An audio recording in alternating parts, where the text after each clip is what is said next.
네, 오늘 주님께서 우리에게 주시는 말씀은 마태복음 16장 18절 한 구절 같이 보도록 하겠습니다. 같이 읽습니다. 시작. 또 내가 네게 이르노니 너는 베드로라. 내가 이 반석 위에 내 교회를 세우리니 음부의 권세가 이기지 못하리라. 아멘. 오늘의 말씀은 교회입니다. 어제 우리의 신앙, 우리가 왜 예수를 믿는가 그 말씀을 묵상했었는데요. 오늘은 우리는 왜 교회로 사는가, 우리는 왜 교회로 모이는가, 또 근본적인 질문 중에 하나인데 오늘 아침 교회를 물어보려고 합니다. 교회에 대한 실망이 굉장히 큰 시대입니다. 우리 시대는 교회에 대한 조롱의 시대다, 그렇게 볼 수가 있을 것입니다. 교회에 대한 박해의 시대가 있었고 교회에 핍박이 있는 그런 시대가 있었는데 우리 시대는 조금 독특합니다. 박해나 핍박보다는 조롱과 멸시가 더 강한 그런 조금은 특이하면서도 안타까운 시대를 우리가 살고 있습니다. 교회가 이래서 되느냐, 교회가 어떻게 저럴 수 있느냐, 교회를 향한 실망감이 많이 표출이 되는데 문제는 교회 바깥에서뿐만 아니라 교회 안에서도 그런 한탄이 올라오기도 합니다. 나도 교회를 다니지만은 교회가 어떻게 이럴 수가 있느냐, 교회가 어떻게 저럴 수가 있느냐, 그런 생각들이 간간히 올라오고 교회 내에서도 비판이 자주 나오게 됩니다. 그러다 보면 급기야 이런 생각까지 올라오게 되는데 교회가 꼭 필요한가? 신앙생활을 하는데 개인적으로 하나님을 믿고 살면 되지 교회라는 것이 꼭 필요한가? 이른바 교회 무용론이 대두가 되게 됩니다. 저는 우리 시대의 특이한 현상 중에 가나안 현상, 이 용어는 많이 익숙해져 있죠. 신앙생활을 하지만은 교회에 안 나가는 사람들을 가나안 성도 이렇게 부르는데 저는 사실 이 용어를 별로 합당치 않게 생각합니다. 신앙은 있지만 교회를 거부한다? 저 개인적으로는 말장난이라고 생각해요. 여기 가나안 뒤에 성도 붙이는 걸 저는 안 좋아합니다. 근데 여하튼 그런 현상이 있습니다. 교회를 거부하는 신앙인들이 간혹 보이게 되는데 사실 우리 시대만의 현상은 아니고 역사적으로 심각하게 교회 무용론을 고민했던 믿음의 선배들이 있습니다. 당시의 이름은 무교회주의 이렇게 되어 있는데요. 무교회주의. 신앙이라는 것이 하나님과 나와의 1대1 관계가 아닌가. 그런데 꼭 교회가 있어야 되냐. 교회에 대한 근본적인 회의를 품었던 분들이 역사적으로 꽤 있었습니다. 지금도 그렇지만은 그때도 교회에 대한 실망이 굉장히 컸기 때문에 그런 생각이 올라오게 되었는데요. 교회도 하나의 모임이고 조직입니다. 지금도 우리가 모여 있고 교회가 돌아갈 때는 조직이 돌아가게 되는데 모든 모임이 그렇지만은 사람이 모이고 조직을 이루다 보면 이런저런 폐해가 나오게 되어 있습니다. 교회도 예외가 아닌 것이죠. 그런 걸 보면서 이제 교회에 대한 회의가 드는 거죠. 꼭 교회로 모여야 되냐? 각자 신앙인으로 살아가면 되는 것 아닌가. 제가 오늘 쭉 이렇게 설명을 드렸는데요.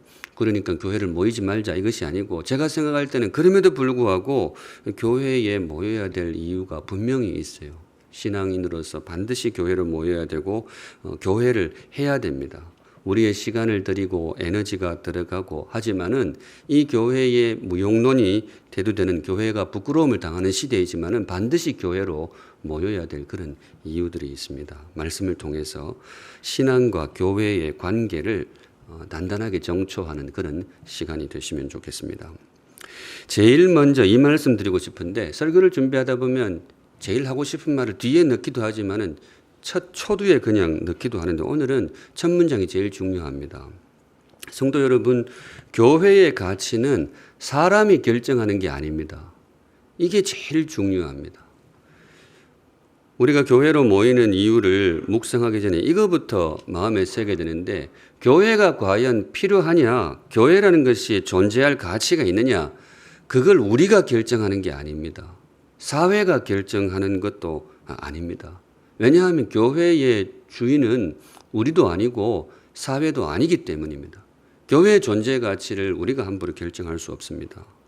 대한민국의 존재 가치는 우리가 결정할 수 있습니다. 우리가 주체이기 때문에 그렇습니다. 헌법에 주권자를 우리 대한민국 국민을 해두었습니다. 그러니까 대한민국이 존재할 가치가 있는지 없는지는 우리가 결정을 합니다. 내가 다니는 회사가 존재할 가치가 있느냐, 내가 꼭 이 회사를 다닐 가치가 있느냐, 그것도 우리가 결정할 수 있습니다. 내가 결정합니다. 내 삶의 영역이고 그걸 결정할 주체가 나 자신이기 때문에 내가 결정할 수 있습니다. 그런데 교회는 조금 다릅니다. 교회의 가치는 오직 하나님이 결정하십니다. 이게 제일 중요합니다.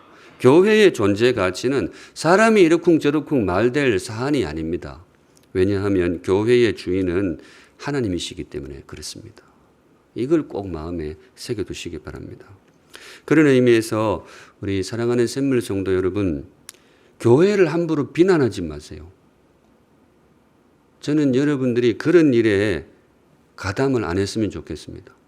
비난받아 마땅한 교회도 함부로 비난하지 마세요. 저는 잘 안 합니다. 우리가 함부로 말될 게 아닙니다.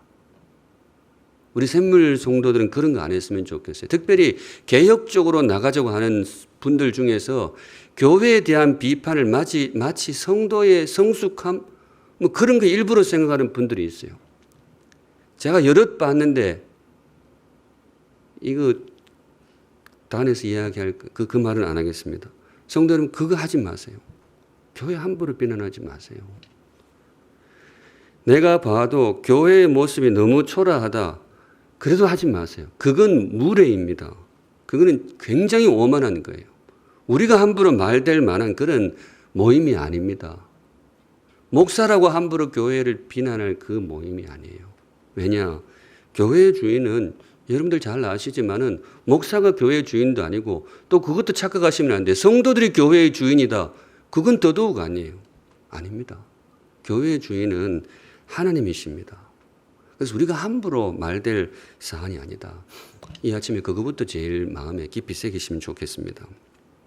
그런 의미에서 오늘 아침 교회의 존재 가치, 교회를 묵상하면서 우리는 눈을 들어서 하나님을 바라봐야 됩니다. 물어도 하나님께 물어야 돼요. 사회에다가 교회가 존재할 가치가 있습니까? 여론조사 그거 할 필요도 없고 해수도 안 돼요. 그건 너무나 무례한 거예요. 교인들끼리 모여가지고 우리 공동회의 해가지고 샘물교회가 앞으로 존재할지 말지 결정합시다. 뭐 그런 일은 없겠지만 저는 그런 투표에는 절대로 가담을 안 합니다. 그거는 안 되는 거예요. 왜 초장부터 왜 이렇게 마음이 이런지. 그러니까 성도들 그게 제일 중요해요. 교회의 존재 가치를 함부로 사람이 말되는 게 아니에요. 하나님한테 물어보겠습니다. 이 시간 하나님께 우리 다 같이 묻습니다. 하나님, 교회가 존재할 가치가 있습니까? 우리가 교회로 모여야 할 이유가 있습니까? 그분의 대답 앞에 마음을 여는 시간이 되기를 간절히 소망합니다. 들어가겠습니다. 우선 첫째, 우리는 왜 교회로 모이는가? 교회 안에 하나님이 임재하시기 때문입니다. 이게 너무나 중요해요. 교회 실망의 시대에도 우리는 왜 교회로 모여야 하는가? 사랑하는 샘물 성도 여러분, 교회로 오실 때마다 이 믿음과 기대를 품고 오시기 바랍니다. 교회 안에 하나님이 임재하십니다. 내 안에 성령님이 임재하시는 곳 있지만은 성경이 선포하기를 교회 안에, 교회를 통해서 하나님이 우리에게 임재하십니다.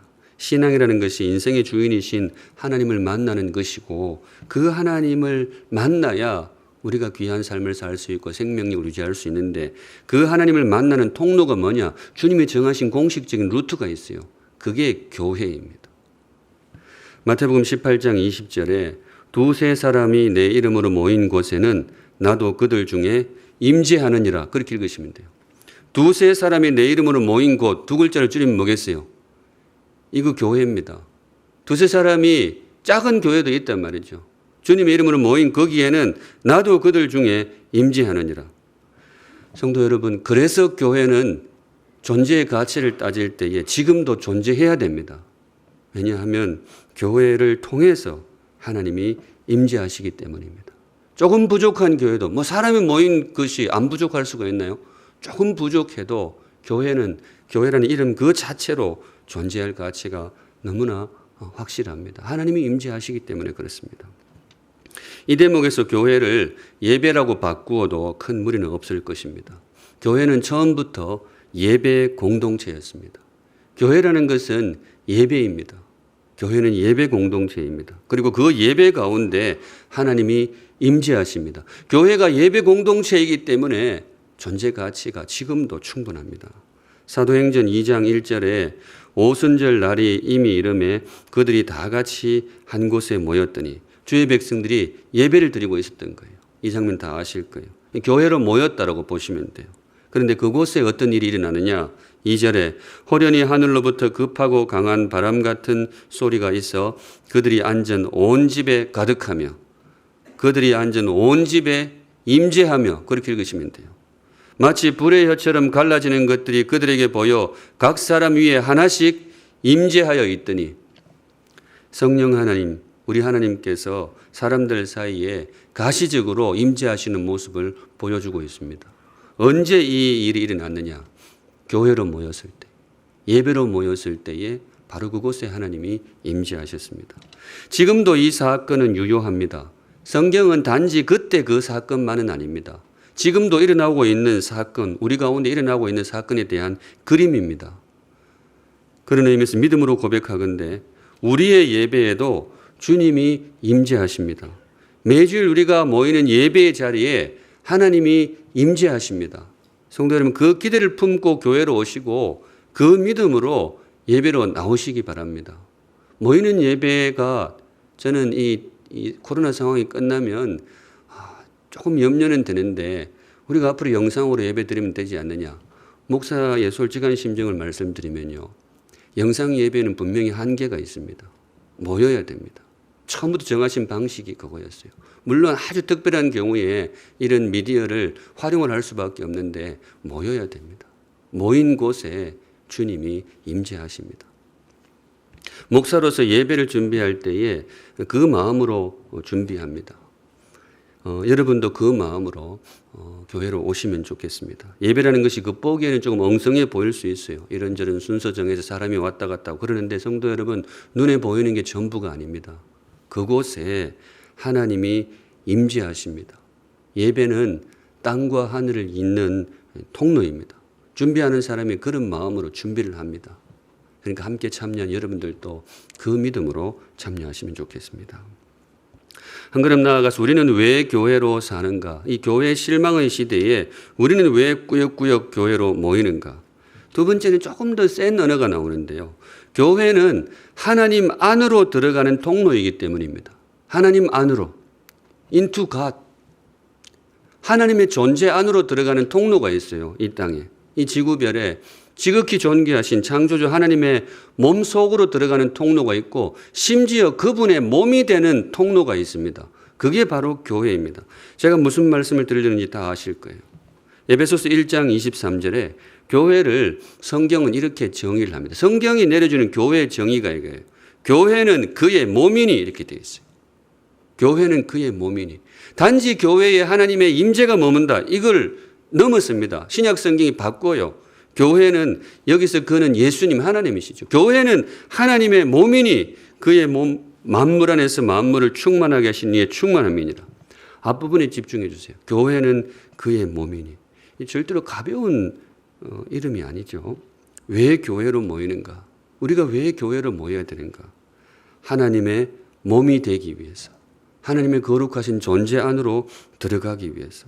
우리 인생에 정말로 필요한 것이 하나님이라면 그분과 정말로 가까이 하고 심지어 그분의 거룩한 신성에 참여하기 위해서 우리는 교회로 모입니다. 왜 하나님이 교회를 그렇게 정하셨어요? 교회는 그의 몸이니. 에베소서에서 사도 바울이 몸이라는 단어를 쓰는데 사실 이 단어 속에는 사도 바울의 뼈아픈 추억이 들어 있습니다. 잘 아실 거예요. 사울아 사울아 네가 어찌하여 나를 박해하느냐. 사도 바울이 아마 일평생 들었던 음성 중에 제일 등골이 오싹한 그런 언어였을 것입니다. 이 사람이 원래는 교회를 핍박하는 사람이었잖아요. 교회의 비밀을 모르니까 그게 사교 집단인 줄 알고 그냥 온 힘을 다해서 교회를 핍박을 했어요. 그날도 어느 도시에 교회가 모인다는 소식을 듣고 그거를 파괴하기 위해서 급히 달려가고 있었는데 갑자기 하늘에서 정말 감당치 못할 큰 빛이 비추면서 자기가 쓰러지게 되었습니다. 근데 쓰러지는 중에 하늘에서 이 음성이 들렸는데 사울아 사울아 네가 어찌하여 나를 박해하느냐. 사울도 직감적으로 알았죠. 이것이 하나님의 음성이다. 그런데 사울은 굉장히 놀랐죠. 내가 언제 하나님을 박해했지? 사울아 사울아 네가 왜 나를 박해하느냐. 속으로 굉장히 놀랐을 거예요. 하나님 제가 언제 하나님을 박해했습니까? 오늘도 하나님을 위해서 동분서주하고 있는데 왜 제가 하나님을 박해합니까? 나중에 알고 보니까 그게 무슨 소리였느냐. 사울아 사울아 네가 왜 나의 몸인 교회를 박해하느냐. 바로 이 경험에서 사도 바울이 이 문구를 작성합니다. 교회는 하나님의 몸이니. 성도 여러분, 교회를 함부로 가볍게 보시면 안 됩니다. 교회는 신비입니다. 교회는 신비입니다. 미스테리예요. 무스테리온이라고 이제 신약 성경에 나오게 되는데요. 교회는 거룩한 신비입니다. 이 땅의 겉모양만으로 판단할 수 없는 것들이 있습니다. 겉보기에는 평범한데 그 안에 정말 신비스러운 일들이 일어나는 것들이 많이 있단 말이죠. 신비 그림 우리 아기가 태어나는 신비, 생명의 신비, 우주의 신비, 신비한 것들이 굉장히 많은데 이 우주에서 제일 큰 신비는 교회입니다. 겉모습으로 판단하시면 안 됩니다. 믿음으로 선포하건대 교회는 하나님의 몸입니다. 교회가 된다는 것은 지극히 거룩하신 하나님의 몸이 되는 것입니다. 교회가 된다는 것은 나의 고통이 곧 창조주 하나님의 고통이 되는 것입니다. 교회가 된다는 것은 나의 아픔이 곧 하나님의 아픔이 되는 것입니다. 교회가 된다는 것은 하나님과 내가 하나가 되는 것입니다. 제가 말을 보태는 것이 아니고 성경에 나와 있는 그냥 풀어드리는 거예요. 성경이 분명히 그렇게 이야기를 해요. 교회는 지극히 거룩하신 하나님의 몸이기 때문이다. 그런 의미에서 저는 이 대목을 좀 강조하고 싶은데요. 성도 여러분, 교회를 함부로 욕하지 마세요. 교회를 함부로 비난하지 마세요. 비난할 때에는 어떤 각오를 해야 되는가 하면 하나님 면전에 서가지고 그분을 욕할 수 있는 각오로 그런 각오가 되어 있다면 교회를 비난해도 좋습니다. 왜냐하면 실제가 그렇기 때문에 그렇습니다. 사울아 사울아 네가 왜 나를 박해하느냐. 우리 시대에 나중에 이런 음성을 들을 경우가 많을 거예요. 성도들아 성도들아 네가 왜 나를 비난하느냐. 네가 왜 함부로 나를 모욕하느냐. 제가 꼭 직업이 목사라서 그런 게 아니에요. 저는 이 인터넷 댓글이나 뭐 그런데 교회에 대한 욕을 하는 사람들 보면 좀 짠해요. 성도 여러분 그거 함부로 욕하는 거 아니에요.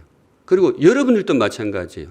조금 이 땅에 조금 부족한 교회가 보이고 우리가 봐도 조금 아쉬운 건데 함부로 욕하지 마세요. 저는 안 합니다. 무서워서 안 해요. 그 교회를 그 함부로 그래 하는 거 아닙니다. 모르니까 그래요. 교회는 하나님의 몸입니다. 성경이 그렇게 이야기를 하잖아요. 그래서 정말로 교회를 사랑하시고 교회를 존중하는 그런 우리 성도들 되시면 좋겠습니다. 한 걸음 더 나아가서 나는 왜 교회로 사는가? 위 고백의 연장선인데요. 참 실제적인 그 필요성이 하나 있어요. 교회에는 하나님의 보호가 있기 때문에 그렇습니다. 우리 인생에 다 보호자가 필요하잖아요. 근데 최고의 보호자를 어디서 얻느냐? 교회에서 얻습니다. 오늘 아까 설교 시작하면서 본문 읽었던 게 있잖아요. 내가 이 교회를 세우리니 음부의 권세가 해치지 못하리라. 교회에 주신 약속입니다. 내가 이 교회를 세우는데 음부의 권세가 해치지 못하리라. 악으로부터 구원하리라. 이거를 구원의 약속이라고 불러도 좋아요. 내가 구원을 하리라. 절대로 범죄하지 못하고 내가 너희들을 구원할 것이다. 그런데 여러분 이걸 잘 보셔야 되는데요. 이 약속을 누구에게 주셨느냐? 단지 예수 믿는 사람이 아닙니다. 미세한 차이가 있는데요. 주님은 교회를 향해 그 약속을 주셨어요. 물론 다른 본문에 그런 믿음으로 고백하면 구원이 있다고 하지 않았냐? 맞습니다. 그런데 교회의 전체적인 신학적인 기준은 어떻게 되어 있는가 하면요. 구원은 교회를 통해서 주어지게 되어 있어요. 여러분들 세례 문답 기억나시죠? 세례 문답은 4가지를 묻습니다. 구원을 확증하는 세례 문답을 첫 번째 성부 하나님 묻고요. 두 번째 성자 하나님 물어요. 세 번째 성령 하나님 묻습니다. 네 번째 뭘 물을까요? 교회를 묻습니다. 지금부터 교회의 치리에 복종하고 이렇게 교회 건덕을 세우기 위해서 최선을 다하겠습니다. 그걸 물어요. 왜 그걸 묻느냐? 신학자들이 쭉 성경을 보니까 구원의 통로로서 하나님이 정하신 기본 루트가 있어요. 교회입니다. 심지어 어떤 신학자는 그렇게 정리했어요. 교회 밖에는 구원이 없다. 저 동의합니다. 물론 교회가 꼭 눈에 보이는 교회가 아니고 보이지 않는 교회가 있다. 그런 복잡한 걸 하는데요. 저는 정말 하나님을 존중하고 하나님의 구원을 정말 소중히 여기는 사람은 이 말씀을 무시하지 못해요. 내가 이 반석 위에 교회를 세우리니 음부의 권세가 해하지 못하리라. 구원의 약속이 교회에 있구나. 그래서 성도 여러분, 교회를 소중히 여기시기 바랍니다. 하나님께서 이 교회를 통해서 저와 여러분에게 구원의 그 생명수를 공급할 것입니다. 그리고 세상에서 가장 안전한 곳이 있다면 저는 교회라고 믿습니다. 왜냐하면 하나님의 보호의 약속이 바로 이 교회에 주어져 있기 때문에 그렇습니다. 가끔 교회를 향해서 교만한 생각을 품는 분들이 있습니다. 우리 샘물에는 그런 분들이 없으리라고 믿습니다만은 내가 교회를 지킨다. 내가 없으면 이 교회는 무너진다. 물론 제가 그런 말씀 실제로 들은 적이 있습니다. 물론 교회를 아끼고 사랑하는 마음에 그렇게 하는 것이라 생각됩니다만은 성도 여러분, 그건 성도다운 생각이 아닙니다. 그건 오해이고 교만입니다. 그리고 만일 그런 교회가 있다면 그건 교회가 아닙니다. 내가 없으면 무너질 교회, 그 교회는 애초에 무너지는 게 좋아요. 벌써 무너졌어요. 그게 무슨 교회예요? 그 사람 없으면 무너질 거, 저 같아도 그런 교회는 안 다녀요. 진짜 교회는 어떤 교회이냐? 사람이 다 무너져도 예수 그리스도께서 내가 이 반석 위에 내 교회를 세우리니 그 누구도 심지어 악의 권세도 내 교회를 해하지 못할 것이다. 이게 교회예요. 우리는 그래서 교회로 모입니다. 내가 교회를 지키는 게 아니고 교회가 나를 지킵니다. 그리고 이 대목이 중요한데 나의 교회됨이 나를 지켜줄 것입니다. 내가 교회라는 사실이 하나님의 자녀로 인쳐줄 것이고 내가 교회라는 사실이 나에게 구원을 확증해 줄 것입니다. 세례문답에 그 정신이 들어가 있어요. 성도 여러분, 교회를 소중히 여기시고 오늘 이 말씀도 드리고 싶은데 교회에 기대시기 바랍니다. 교회에 기대시기 바랍니다. 하나님이 만드신 이 세상 최고의 언덕은, 최고의 기댈 언덕은 교회입니다. 위험한 순간에 교회로 달려오시기 바랍니다. 제가 저기 바닷가에 가보니까 경포대도 그렇고 해운대 바닷가에도 그렇고 요새 쓰나미 대처 요령 이런 게 다 붙어 있더라고요. 옛날에 쓰나미가 이제 일본 땅에 있어가지고 그랬더니 쓰나미가 몰려오면 다 그려놨더라고요. 어디로 도망치세요. 이 근처에 보니까 높은 언덕이 있다든가 또 견고한 건물이 있으면 그쪽으로 달려가세요. 뭐 그렇게 피하도록 해놓았습니다. 우리 삶에도 쓰나미가 있겠죠. 우리 육신에게도 쓰나미가 있을 것입니다. 성도 여러분, 그때 우리 어디로 피해야 될까요? 교회로 피하시기 바랍니다. 교회가 되시기 바랍니다. 교회가 여러분들을 지켜줄 것입니다. 우리 샘물교회 건물이 크니까 지켜줄 그런 뜻이 아니에요. 작은 상가교회도 마찬가지예요. 교회라는 그 이름 자체가 중요합니다. 교회에는 하나님의 약속이 있습니다. 내가 너를 지킬 것이다. 음부의 권세가 너희들을 해하지 못할 것이다. 세상에서 가장 안전한 곳이 있다면 교회입니다. 성도는 그런 의미에서 교회가 되시기 바랍니다. 살아서도 교회로 사시고 죽을 때도 교회의 이름으로 죽으시기 바랍니다. 그 교회의 이름이 저와 여러분을 세상 그 어떤 곳보다도 안전하게 지켜줄 것입니다. 그래서 우리는 오늘도 교회로 모입니다. 마지막으로 한 가지 더 묵상하고 싶은데요. 우리는 왜 교회로 사는가? 왜 이 교회의 실망의 시대에 우리는 교회로 사는가? 마지막은 교회가 하나님의 전략이기 때문에 그렇습니다. 우리는 교회를 향해서 실망을 해도 하나님은 교회를 놓지 않습니다. 왜냐하면 하나님이 이 땅에서 역사를 펼쳐 가실 때에 가장 주된 기본 도구로 삼는 그 통로가 뭐냐? 바로 교회입니다. 그런 의미에서 교회는 나도 이 땅에 태어나서 한번 역사에 발을 담궈보고 싶다. 그 역사에 참여하는 통로가 됩니다. 교회가 그렇습니다. 역사의 주인이신 하나님은 지금도 이 땅의 역사를 인도하고 계십니다. 위대한 구원의 역사를 펼쳐가고 계십니다. 그런데 그때 하나님께서 당신이 역사를 펼쳐가실 때에 가장 요긴하게 사용하시는 기본 전략이 뭐냐? 그게 바로 교회입니다. 어떤 영웅을 통해서 역사를 펼쳐가시는 게 아니에요. 하나님의 역사는 교회를 통해서 이루어집니다. 교회가 된다는 것은 하나님의 역사에 참여한다는 의미입니다. 하나님이 이 땅에서 펼쳐가시는 역사에 대해서 에베소서는 이렇게 선포합니다. 우리 아까 보았지만은 만물 안에서 만물을 충만하게 하시는 이의 충만함이니라. 만물이 나오고 충만이 나오는데 하나님이 이 땅에서 펼쳐가시는 귀한 역사를 요약하고 있어요. 이 만물 온 우주를 향해서 충만의 역사를 펼쳐가시는 거예요. 그런데 이 구절이 도대체 무엇을 가리키느냐? 이 앞에 그거 나오잖아요. 교회는 그의 몸이니. 이거 교회에 대한 내용이에요. 무슨 말인가 하면 하나님께서 이 땅에 만물 충만의 대역사를 이루어 가실 때에 그 거대한 역사를 이루어 가실 때에 기본 도구로 삼는 그 도구가 뭐냐? 교회라는 거예요. 국가가 큰 일을 하고 이 땅에서 회사도 굉장히 큰 일을 합니다. 그래서 세상은 그들의 움직임에 굉장히 주목을 합니다. 뉴스 보면 거의 두 가지밖에 안 나오잖아요. 국가에서 일어나는 일, 그 다음에 어떤 기업에서 일어나는 일. 이게 다예요. 왜냐하면 세상의 눈은 그게 역사라고 생각해요. 세상에서 큰 일은 다 거기서 일어난다고 생각해요.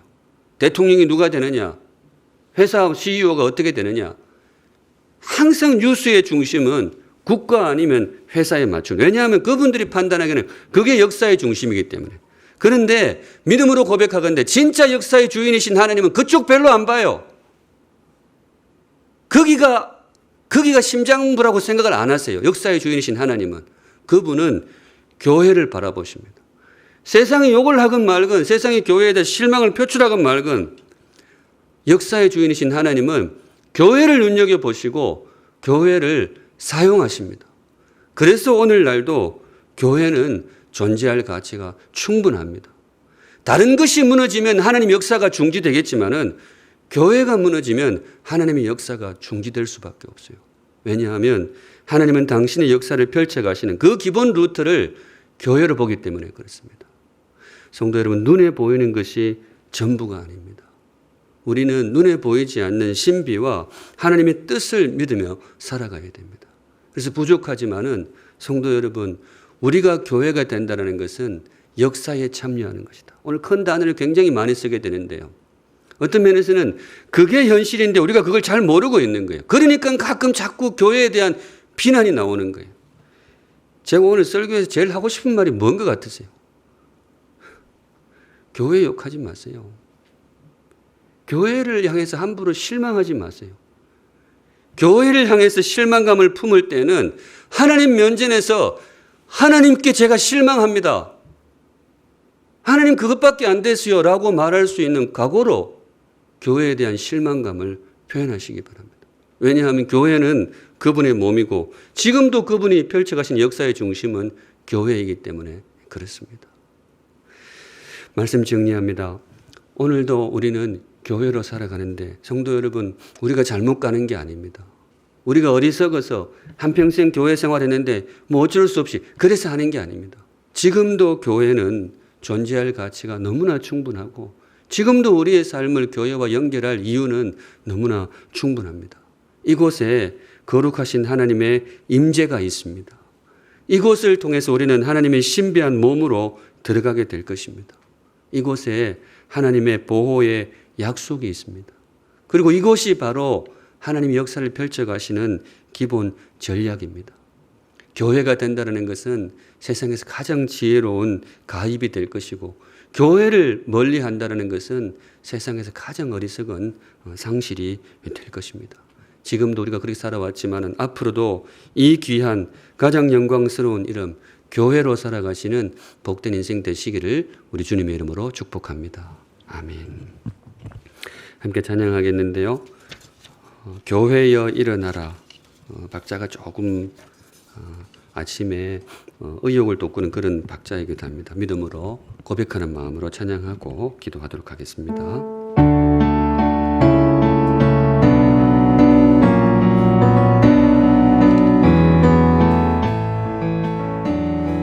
교회여 일어나라 주께서 부르시니 두려움과 실패 내려놓고 교회